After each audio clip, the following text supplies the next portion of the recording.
She was young, she was healthy, the cancer was treatable. With the right treatment, she had a very, very high chance of surviving. But Paloma didn't get the right treatment. Kate Shemirani's emerged as a spokesperson for the extreme movement, spreading falsehoods about vaccination. I remember at that moment thinking, oh God, my sister's going to die if I don't do something as soon as possible. Doctors told her that she had an 80% chance of survival with chemotherapy. But she opted out of treatment and it cost her her life. Now, experts are tasked with determining where we draw the line legally when it comes to personal beliefs, autonomy, coercion, parental responsibility, negligence, and conspiracy theories.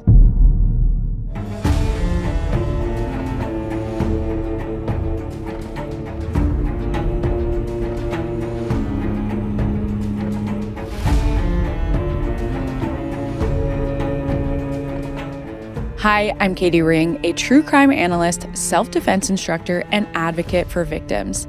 And this is Crime House Daily, your weekday true crime companion, a Crime House original powered by Pave Studios. We follow the cases making headlines now, where justice is still unfolding. This is a Night Watch episode bringing you today's biggest crime stories. Don't forget to subscribe to my YouTube channel at Crime House Daily so you never miss an episode. This episode discusses active criminal cases and breaking news.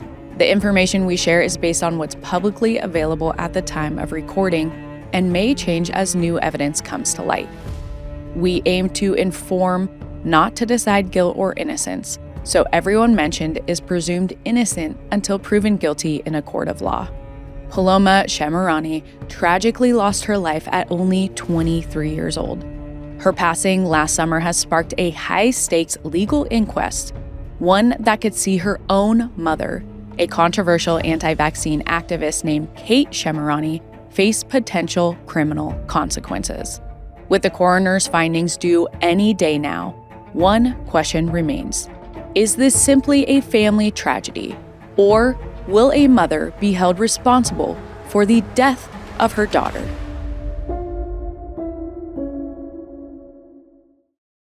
Tonight, we're covering the death of Paloma Shemirani, a young British woman who tragically passed away in the summer of 2024 after a battle with cancer. It's an extremely sad story, but right now you may be wondering, why are we covering it? Well, it turns out that Paloma's mom may be facing criminal charges for the death of her daughter, which means this case may be more than a personal tragedy. And experts will have to decide where they draw the line when it comes to personal beliefs, autonomy, coercion, and legal consequences for denying care. Paloma's twin brother Gabriel and older brother Sebastian both blame their sister's death on their mother's conspiratorial beliefs and medical misinformation. This summer, the family members went up against each other in a medical inquest. A medical inquest is a type of court hearing led by a coroner. Its purpose is to investigate how, when, and why someone died, especially if medical treatment or the refusal of it may have played a role. Unlike a trial, it isn't about blame or guilt, it's about fact-finding. In an inquest, the coroner hears evidence from doctors, family members, and sometimes medical experts to determine the circumstances of the death. In rare cases, a jury may be involved, but most medical inquests are decided by a coroner. Depending on the findings, the case could also be referred to the police for a criminal investigation. The coroner is scheduled to share her final conclusions on October 2nd, so we'll get you more insight into possible repercussions for Paloma's mom, Kate Shemirani, then. So, how did we get here? Let's dive in. In 2001, Paloma Shemirani is born in Sussex. She has 3 siblings, an older brother named Sebastian, a twin brother named Gabriel, and a younger sister who's chosen to keep her name out of the press. The Shamarani kids grew up in an unusual household. Their parents, Farmars and Kate, subscribed to some fringe beliefs. For instance, they think that all members of the royal family are shape-shifting lizards. Farmars and Kate are deep into the rabbit hole. They listen to Alex Jones nonstop and watch conspiracy theory videos late into the night. Even so, the Shemirani kids still manage to enjoy their childhood. They're all super close, especially Paloma and her twin, Gabriel. They hang out all the time, and they're always making each other laugh. But as they get older, their mom, Kate, starts creating more tension in the household. When Paloma and Gabriel were 11 years old, Kate was diagnosed with breast cancer and underwent surgery to have her tumor removed. And luckily, it was a success. However, even though conventional medicine cures Kate, she tells a different story. On social media, she says she became cancer-free with, quote, alternative therapies, including juice cleanses and coffee enemas. But she intentionally never uses the word cure to describe her recovery. There are a lot of people on the internet who make similar claims, but it's especially surprising coming from Kate because she's a nurse. It seems strange for her to lie about having surgery, but her social media following is growing, so there might be some incentive there. As her followers grow, Kate continues to lie, and it seems like she starts to believe her own lies because she begins strictly monitoring everything her kids eat. One day, Paloma's brother Sebastian comes home from school starving and decides to whip up some fried eggs. When Kate sees what he's doing, she freaks out and makes him throw it all away. She says eggs and salt are horrible for his health. The Shamarani kids become deathly afraid of eating anything their mom doesn't allow. She tells them that certain foods, like meat, will make them sick and even cause cancer. Kate's food preferences soon descend into intense paranoia. She starts having boxes of exotic fruits and vegetables delivered to the house and tells her kids that these foods have supposedly mystical properties that will benefit their health.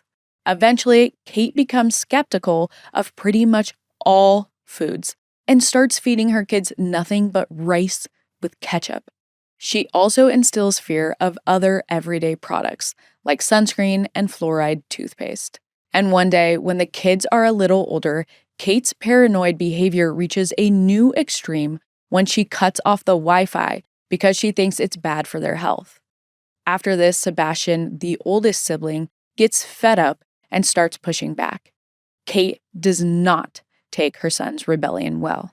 During one argument, she stands in Sebastian's doorway, physically blocking him from leaving the room, and in another instance, she throws herself on the floor and claims he hit her. Then, in 2016, when Paloma Shemirani was about 15, there's another shakeup in their household when Kate and her husband, Faramars, split up. After that, Kate's views become even more extreme, and she amplifies them on social media. Online, she calls herself a natural nurse in a toxic world. She promotes two main things: one, natural remedies, and two, QAnon conspiracy theories. Kate posts videos suggesting that cancer doesn't kill people. Cancer treatment does. Many people find her convincing. After all, she beat breast cancer herself, so she must know what she's talking about. She also reminds people that she's a registered nurse and wears bright pink scrubs with a stethoscope hanging around her neck, which all lends her an extra layer of credibility in her followers' minds. Between her looks and her controversial claims, her follower count keeps rising. But not everyone is buying what Kate is selling. Among the people who aren't falling for it are her two sons, Sebastian and Gabriel. Once they're old enough to leave home, both of them sever ties with Kate. Gabriel feels so disconnected from her, he even stops calling her mom. And they're hardly the only ones abandoning her. Kate can't seem to maintain friendships either, and the deeper she gets into her conspiracy theories, the more her friends start cutting ties with her. One of the few real-life people sticking by Kate's side was her daughter, Paloma. Paloma keeps trying to find common ground with her mom because she doesn't want them to be on bad terms. So when Paloma goes away for college, she makes sure to text Kate, and she still visits home from time to time. Pretty soon, though, Paloma can't handle her anymore. It seems like whenever Paloma visits, Kate gets on her case about something. One Christmas, she berates Paloma because her brothers Sebastian and Gabriel didn't come home for the holiday. Paloma gets tired of being her mom's punching bag and tells her twin Gabriel that she feels hurt and abused by their mother. And the abuse is allegedly more than emotional. On another occasion, Paloma told her boyfriend that Kate physically abused her. Apparently, the two got into a fight and Kate hit her. But rather than blame her mom, Paloma seems to blame herself. She's in constant distress over the state of her relationship with Kate, and sometimes they go weeks without speaking to each other. But Kate always seems to find her way back into her daughter's life. However, Paloma is still trying to break free from Kate's influence, and while she's at college, Paloma starts eating meat and using fluoride toothpaste. To some, these may seem like small things, but it's Paloma's way of slowly taking back control of her life. However, in 2020, when the COVID-19 pandemic hits, that sense of control becomes even harder to hold on to, and Paloma falls into her mom's influence once again. But this time, the results are deadly.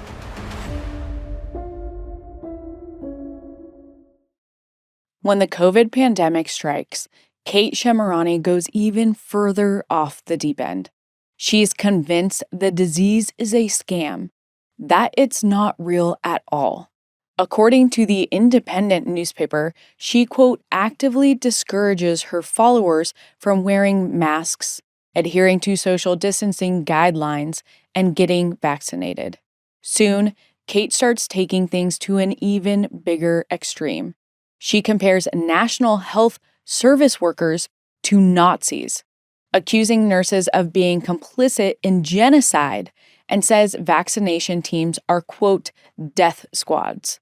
Despite how problematic these claims are, Kate gains even more followers. Soon, being an influencer becomes her sole focus. Because in June 2021, her views have become so extreme that the UK's Nursing and Midwifery Council bans her from practicing nursing for at least 5 years. But Kate doesn't stop calling herself a nurse on social media, and she's still able to influence a lot of people, including her daughter, 21-year-old Paloma. Even though Paloma has acknowledged how badly her mom treats her, it's not that easy to turn her back on the person who raised her, and Paloma starts to lean on her mom's advice again. It starts when Kate persuades Paloma not to get the COVID vaccine. But when Paloma gets some devastating news, Kate tightens her grip even more. In 2023, Paloma is diagnosed with a blood cancer known as non-Hodgkin lymphoma. It's scary news, but doctors reassure Paloma she's got a good chance of survival with chemotherapy. However, when Kate hears about her diagnosis, she tells her daughter not to listen to her doctors. She convinces her that chemotherapy will only make things worse and tells Paloma that she'll take care of her. Shortly after, Paloma moves in with her mom, where Kate forces her onto a plant-based diet and starts giving her daily coffee enemas. When Paloma's brother Gabriel hears about this, he's furious. He doesn't believe in this kind of treatment and thinks Kate is taking advantage of Paloma's fear. But Paloma is afraid of the side effects chemo could cause, like hair loss and infertility, so she wants to give Kate's methods a chance. Paloma's brothers try to convince her to get conventional medical treatment, but it's no use. She never undergoes chemotherapy. Paloma keeps living with Kate for the next few months, and even though Kate has promised to take care of her, she's got a lot on her plate at this time, like her social media career. Kate's still an active influencer and has gained a large following. And by this point, she's so problematic that several platforms ban her accounts. But that hasn't stopped Kate from getting her message out. On July 24th, 2021, Kate had spoken at a COVID vaccine protest in London. And when she took the stage, she made some shocking statements, even for her. Kate said that NHS workers should be rounded up and punished. She urged people in the audience to, quote, get the names of people delivering COVID vaccines and email them to her, and claimed she was working with a team of lawyers to target those people. Kate's speech went viral, and not in a good way. Several politicians called for her to be investigated, including London's mayor and the British Prime Minister. They said Kate's speech could cause serious harm to medical workers, and authorities agreed. Just 2 days after Kate's speech, Scotland Yard announced an investigation into whether Kate has actually broken the law. As of this recording, it doesn't seem like she faced any punishment, but it's clear that people were catching on to Kate's dangerous claims, especially her family. When her son Sebastian caught wind of his mother's viral speech, he went on BBC Radio. Sebastian thought she should be prosecuted for promoting conspiracy theories. He said she was beyond help. He added, quote, it's only a matter of time before somebody acts on the bad advice that she's giving the country. And it wasn't long until someone did. Unfortunately, it was Kate's own daughter, Paloma. It's 2024, and 23-year-old Paloma Shemirani is using so-called natural remedies to treat her cancer. She's following the advice of her mother, social media conspiracy theorist Kate Shemirani. One day, Paloma finds a lump in her armpit and tells Kate, who tells her it's a sign that the cancer is leaving her body. Then in July 2024, Paloma's feeling worse than ever. She's so weak she can barely even swallow. Shortly after, she collapses. Kate is there and she can clearly see that Paloma is unresponsive. But instead of calling the ambulance, Kate calls a friend. Her friend comes to the house, and only then do they decide to call 999, the UK's equivalent of 911. While her friend speaks to the dispatcher, Kate begins performing CPR on Paloma, and when the medics arrive, they take over. But while they're trying to work, Kate won't stop getting in the way. She's so intrusive, the medics firmly tell her to stop interrupting. They also administer adrenaline per UK standards. But Paloma is still unresponsive, so she's rushed to Royal Sussex County Hospital, where she remains in the ICU for a few days. There, doctors discover a large tumor blocking Paloma's airways, which they believe triggered a heart attack.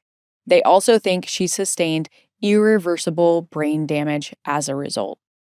A few days after 23-year-old Paloma arrives in the ICU, she's taken off of life support and dies shortly after. And her brothers only hear the news after she's gone. No one else in their family told them they were considering taking her off life support. They are devastated and also suspicious. All of Paloma's siblings are thinking the same thing, that if Kate hadn't stopped her from getting chemo, she might still be alive. When the dust settles a little, Paloma's siblings decide to get to the bottom of things. They want justice for their sister. To them, that means holding their mother accountable for her death. So they launch a medical inquest.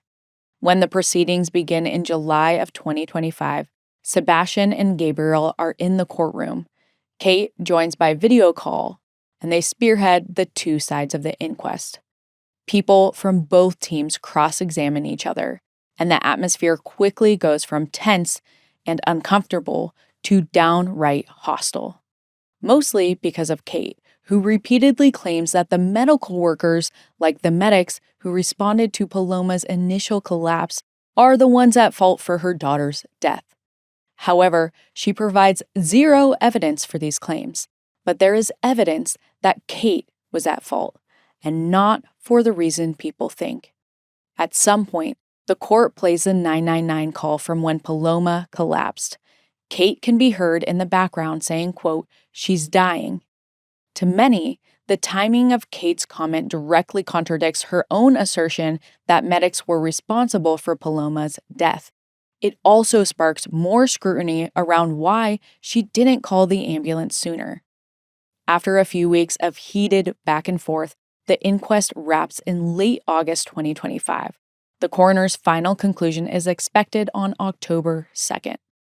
Depending on what they found, the coroner could issue something known as a Prevention of Future Deaths report, which would outline and advocate for measures to prevent what happened to Paloma from happening to anyone else. They could also recommend the case to police for criminal investigation. Paloma's twin brother, Gabriel, hopes that along with holding his mother accountable for any crimes, the inquest could lead to significant change. He wants a new law to be passed that would stop people from wrongly calling themselves nurses. Additionally, he wants the UK's Online Safety Act to be re-examined, and for social workers and medical staff to receive training on how to deal with patients whose relatives are pushing conspiracy theories about their treatment. Finally, Gabriel wants the UK's Cancer Act of 1939, which already prohibits the advertisement of false cancer cures, to be updated. We'll see what the coroner recommends and whether Kate Shemirani will be referred for criminal investigation. When there are any updates, we'll bring them to you immediately. And be sure to follow us at Crimehouse 24/7 for breaking news. What did you think of today's case? Drop your thoughts and theories in the comments. And follow us at Crimehouse 24/7 on TikTok and Instagram. And subscribe on YouTube at Crimehouse Daily. For ad-free listening, join Crimehouse Plus on Apple Podcasts. You stay curious, and I'll stay on the case. See you next time.